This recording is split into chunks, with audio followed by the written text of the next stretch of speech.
Hello dear student, কেমন আছো? I hope প্রত্যেকে শুধু ভালো না, ভীষণ ভালো আছো।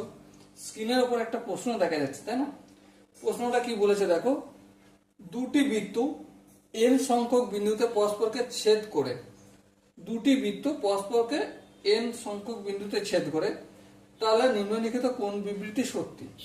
দেখো, দুটো বৃত্ত, বৃত্ত কিন্তু এক যেহেতু নয়, তাহলে এই একটা বৃত্ত আর এই একটা বৃত্ত, দেখো কটা বিন্দুতে ছেদ করেছে? দুটো বিন্দুতে। তাহলে এন ইকুয়াল টু 2, তাই না?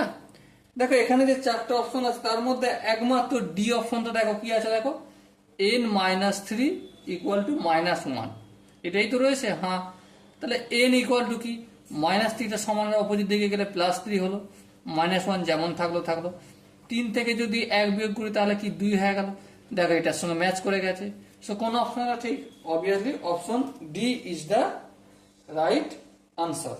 ওকে, আই হোপ তোমরা প্রত্যেকে এই কোশ্চেনের কনসেপ্টটা বুঝতে পেরেছো। যদি বুঝতে পেরে থাকো তাহলে একটা লাইক, একটা শেয়ার আর একটা সাবস্ক্রাইব আশা করি।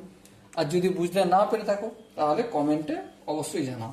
ওকে, সো দেখা হচ্ছে পরবর্তী সেশনে। ততক্ষণ পর্যন্ত ভালো থেকো, সুস্থ থেকো এবং জয় হিন্দ।